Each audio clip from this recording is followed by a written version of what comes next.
Hello friends, TNPC percentage previous year questions பார்க்கலாம். அதில் first question express 12% as a fraction. percentageல கொடுத்துட்டு fractionல convert பண்ண சொல்றாங்க. இதுக்கு முந்தின வீடியோ percentageல நான் போட்டிருக்கேன். அதில் வந்து பார்த்தீங்க அப்படின்னா நம்மளுக்கு ஃப்ராக்ஷனில் கொடுத்துட்டு பர்சன்டேஜாக கன்வெர்ட் பண்ணுறது எப்படி, டெசிமலில் கொடுத்துட்டு பர்சன்டேஜாக கன்வெர்ட் பண்ணுறது எப்படி அப்படின்னு சொல்லியிருப்பேன். இப்போ வந்து பர்சன்டேஜில் கொடுத்துட்டு அதை வந்து நம்மளை ஃப்ராக்ஷனாக கன்வெர்ட் பண்ண சொல்லியிருக்காங்க. அதுக்கு என்ன பண்ணலான்னு பாருங்கள். பர்சன்டேஜ் அப்படின்னா என்ன, per 100 அர்த்தம். ஸோ இங்கே என்ன கொடுத்துருக்காங்க, 12%. அப்போ 12% இஸ் ஈக்குவல் டு 12/100 அர்த்தம். ஓகேவா? இப்போ இதை சிம்பிளிஃபை பண்ணி எழுதுனா போதும். 2 டேபிளில் கேன்சல் பண்ணோம்னா 6 2 12 50. திரும்ப அகைன் 2 டேபிளில் கேன்சல் பண்ணால் 3/25. ஸோ அப்போ இதோட ஃப்ராக்ஷன் ஃபார்ம் வந்து என்னென்னா 3/25. ஏன்னா இதுக்கு மேலே இதை ரெடியூஸ் பண்ண முடியாது. ஸோ 3/25 அப்படிங்கிறது தான் இதோட ஆன்சர். ஓகேவா? இப்போ செகண்ட் கொஸ்டின். ஃபஸ்ட்டு கொஸ்டினில் வந்து 12% ஹோல் நம்பரில் கொடுத்துட்டாங்க. பட் இங்கே ஒரு மிக்ஸ்டு ஃப்ராக்ஷனில் கொடுத்துருக்காங்க. எப்படி கொடுத்துருக்காங்க பாருங்கள், 233 1/3% அப்படின்னு கொடுத்துருக்காங்க. ஸோ 233 1/3% மிக்ஸ்டு ஃப்ராக்ஷன்லேருந்து இம்ப்ராப்பர் ஃப்ராக்ஷனாக நீங்கள் மாற்றுங்க. இம்ப்ராப்பர் ஃப்ராக்ஷனாக மாற்றுறதுக்கு என்ன பண்ணணும்னா, டினாமினேட்டரையும் இந்த ஹோல் நம்பரையும் மல்டிப்ளை பண்ணி அதை கொண்டு போய் நியூமரேட்டரோட ஆட் பண்ணணும்.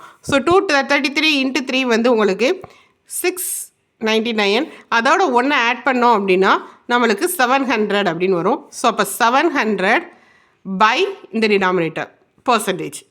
இப்போ இந்த பர்சன்டேஜை நான் ஃப்ராக்ஷனாக மாற்றுறதுக்காக அந்த பர்சன்டேஜுக்கு பதிலாக டிவைடட் பை 100, அதனால் 3 × 100 போட்டுக்கிறேன். இந்த ஜீரோஸ் கேன்சல் ஆகி 7/3 வருது. இது இப்படியே நிப்பட்டுறதை விட மிக்ஸ்டு ஃப்ராக்ஷனாக மாற்றி எழுதுனா பெட்ரு. ஸோ 7 3ஆல் டிவைட் பண்ணுங்கள். 2 3s are 6, ரிமைனிங் 1. குவஷன்ட்டை வந்து ஹோல் நம்பர் எழுதிக்கணும். ரிமைண்டர் வந்து நியூமரேட்டில் எழுதி டினாமினேட்டில் வந்துட்டு அந்த டிவைசர் எழுதுனீங்க அப்படின்னா that is the answer. So 2 1/3 அப்படிங்கிறது இதோட ஆன்சர். ஓகே. தேர்ட் கொஸ்டின் பார்த்தீங்கன்னா, express 1/4% as a fraction. 1/4%. So அப்போ 1/4 × 100. ஏன்னா பர்சன்டேஜை வந்து நம்ம ஃப்ராக்ஷனாக மாற்றுறதுக்கு டிவைட் பை 100. ஸோ அப்போ 1/400 அப்படிங்கிறது இதோட ஃப்ராக்ஷன் ஃபார்ம். இதை நம்ம சிம்பிளிஃபை பண்ண முடியாது. So we can stop there. இதுக்கு முன்னாடி பார்த்ததெல்லாம் பர்சன்டேஜை ஃப்ராக்ஷனாக எப்படி மாற்றலாம் அப்படின்னு பார்த்தோம். இப்போ வந்து பார்க்க போகிறது பர்சன்டேஜில் கொடுத்துட்டு டெசிமலில் கன்வெர்ட் பண்ண சொல்லியிருக்காங்க. டெசிமல் அப்படிங்கிறது ஜஸ்ட் பாயிண்ட் வச்சு எழுதுறதா, வேறு ஒன்றும் மேட்டர் கிடையாது. 15% அப்படின்றது கிவன் இருக்குது. 15% அப்படிங்கிறது ஃப்ராக்ஷன் ஃபார்மில் நம்ம எப்படி எழுதுவோம், 15/100. இதை ரெடியூஸ்லாம் பண்ண வேண்டாம். டிவைட் பை 100 அப்படின்னா மேலே வந்து 2 டிஜிட் ரைட் சைட்லேருந்து மூவ் பண்ணி வைக்கணும். அப்போ 0.15 அப்படிங்கிறது இதோட டெசிமல் ஃபார்ம். இதுதான் இதோட ஆன்சர். 0.15 அப்படிங்கிறது இதோட decimal form. Okay. Next sum பார்த்தீங்க அப்படின்னா, எக்ஸ்பிரஸ் 25.7% as the டெசிமல். அவங்களே வந்து டெசிமலில் தான் கொடுத்துருக்காங்க. அதை திரும்ப டெசிமலில் மாற்ற சொல்லியிருக்காங்க. ஸோ 25.7% அப்படிங்கிறத நம்ம எப்படி எழுதலாம், 25.7 டிவைடட் பை 100.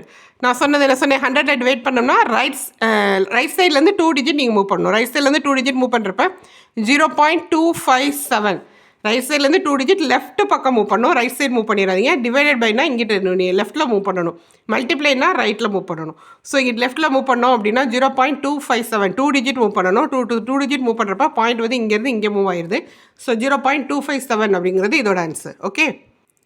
இதே மாதிரி பர்சன்டேஜோட சம்ஸ் வந்து நம்ம வீடியோவில் ஃபாலோ பண்ணி வரப்போகுது. நம்ம வீடியோ சப்ஸ்கிரைப் பண்ணாமல் இருந்தீங்கன்னா சப்ஸ்கிரைப் பண்ணிக்கோங்க, லைக் பண்ணுங்கள், கமெண்ட் பண்ணுங்கள். உங்கள் ஃப்ரெண்ட்ஸு காம்படிட்டிவ் எக்ஸாம் ப்ரிப்பேர் பண்ணுற உங்கள் ஃப்ரெண்ட்ஸ் எல்லாத்துக்கும் இதை ஷேர் பண்ணுங்கள். தேங்க்யூ.